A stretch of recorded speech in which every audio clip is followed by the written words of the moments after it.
So today, we're going to talk to you about some of the things that we think are coming. So we talked to you last year about social networking, and that is so totally last year.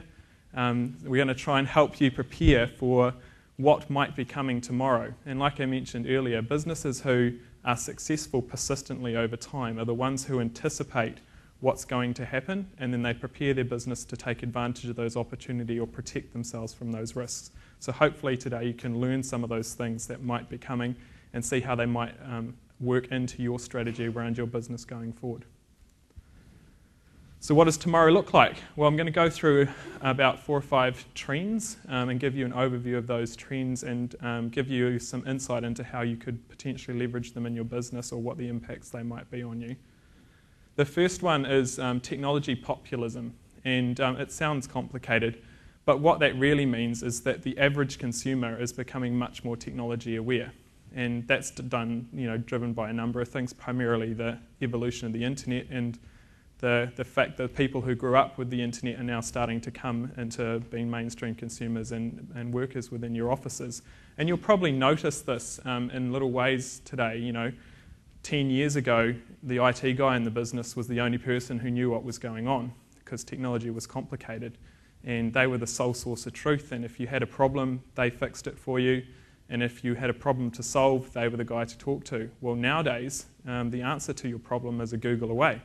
And the fact that you made a good or bad decision could be decided by a user by going online and talking to a friend about that decision. So the ease of access to technology information has increased.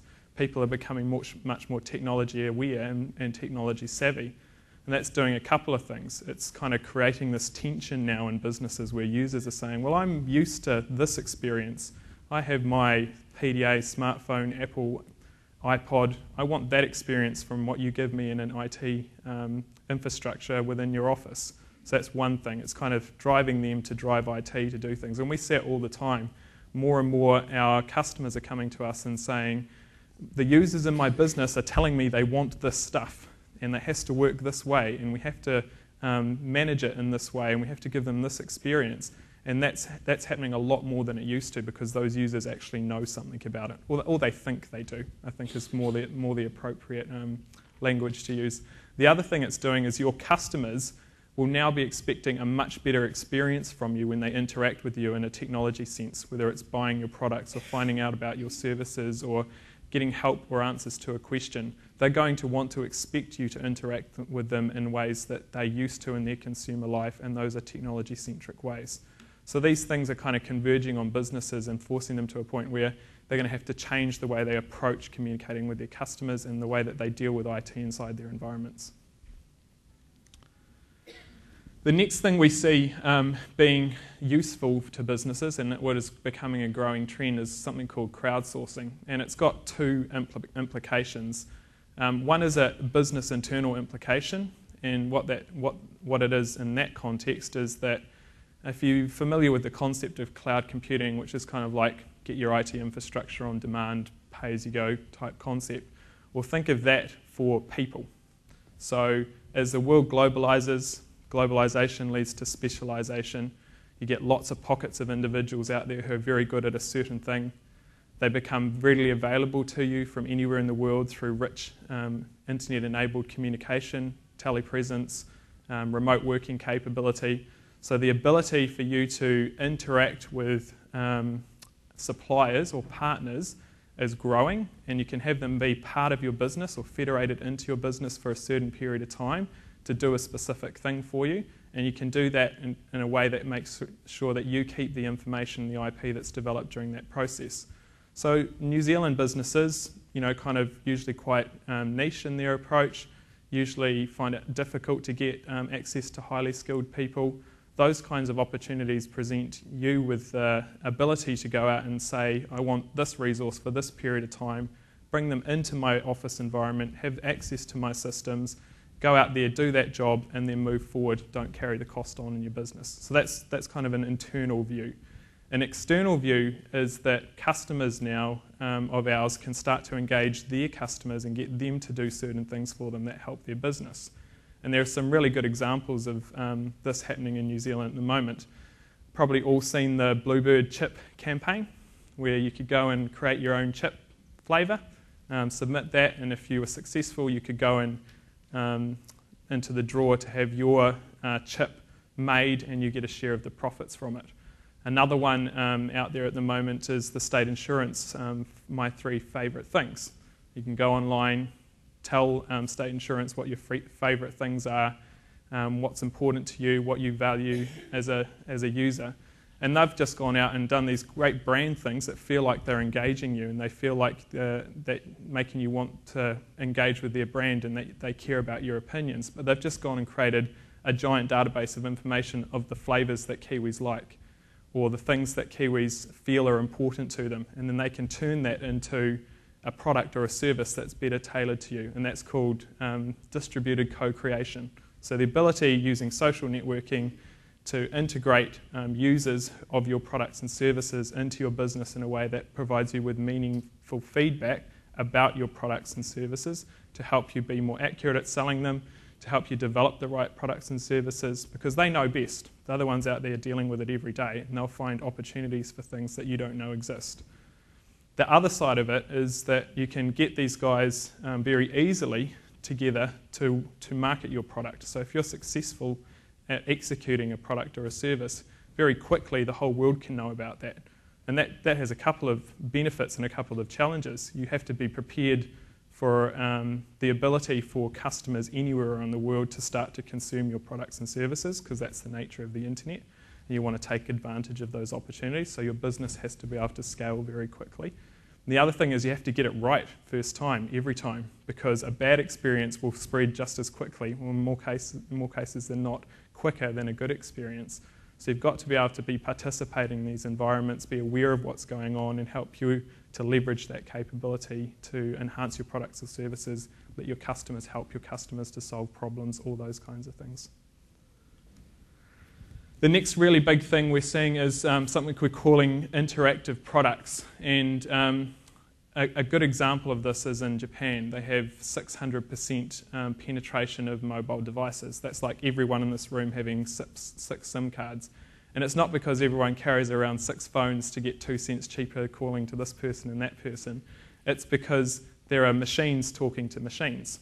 There's 600% mobile penetration is driven by the fact that systems are starting to talk to systems to automate things.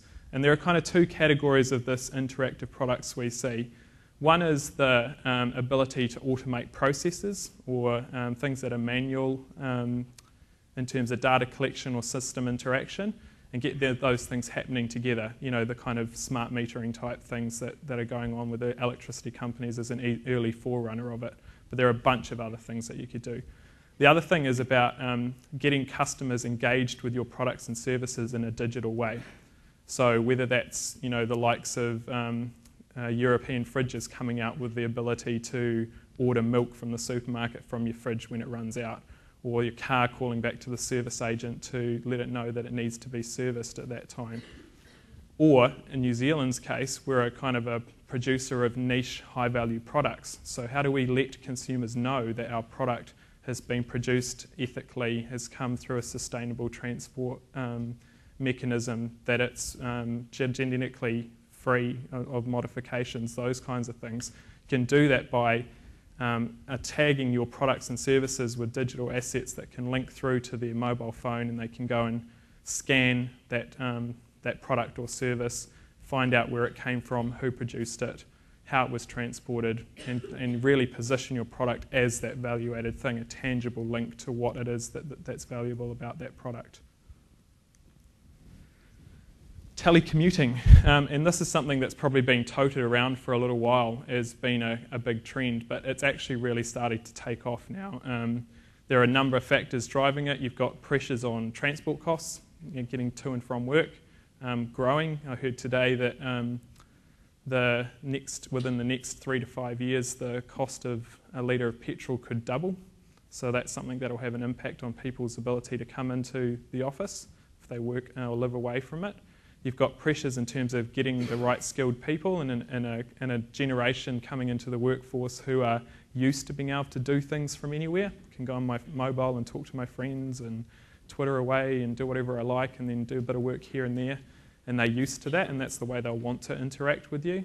And you've got the pressures of actually kind of maintaining physical premises, building costs going up, and air conditioning, power, all those kinds of things. So what's that's driving is, well, we've got this technology capability now. The internet and mobile data and those sort of things are to a point where you can have quite a rich in-office experience away from the office. You've got the event of cloud computing, which means that IT architecture is designed to work in a client-server type relationship.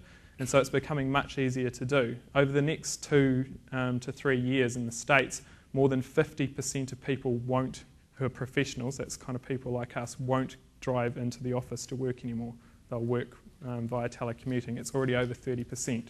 They reckon before 2020 it'll be 80% of the way that people work. So that takes a different way of looking at your business, kind of looking at how do I set up my IT infrastructure to deal with the world where people essentially can come in from anywhere. And it's no longer important to secure my network inside my business as the point of security for my information. It's about securing that information itself and treating everyone, whether they're in the building or out of the building, as if they're coming to me from the internet. That requires a little bit of a rethink in terms of how we engineer or architect our networks. And the last one we want to talk about is bring your own technology. And that's kind of a combination of some of those things around teleworking and the technology populism. People now are much more demanding. They've got much more choice. They can research technology on their own understanding, go out and get those things, get used to using them, and they just want to bring them into your work environments. And we can see there's kind of this tension growing, but there are benefits to both the users and the organisations for doing that. And one of the kind of benefits for the organisation is looking at how they can take cost out of their business. We've seen a number of studies that are saying that about 30% of people would be happy to buy their own phone and buy their own PC if they could choose what they wanted to bring to work. So imagine that you don't have to buy that. And people kind of say, oh, but then I've got to support it. Well, if your network is architected in a way that it treats people as if they're coming from the internet, and you've got that kind of virtualized desktop or cloud-based service, then it doesn't really matter what device they come on, because you're controlling the experience from the core of the network as opposed to the edge of the network. And that makes it easier actually to support users, because you've got much more control over the experience they have from the core of the network than you would at the edge of the network. As technology changes over time, you don't have to refresh as often because they'll do it themselves. And you actually find in businesses that have done this that users start supporting users, so the overall IT overhead is reduced as well. The flip side of that is the users are actually happier, and they feel like IT is enabling them to get on and do their job, because most people actually just want to do a better job. I bring my iPad into work all the time. It's not a COE device, it's not something that is approved for use on the network. But it helps me do my job better. There's a bunch of things that I run on it that make me more efficient. And the business gets the benefit out of that. And I get to be happy because I'm using a tool that suits my working style. So I think there's this kind of compromise you can come to where it's a win-win, both from an IT perspective and a user perspective. So that rounds out the kind of general trends, short and punchy.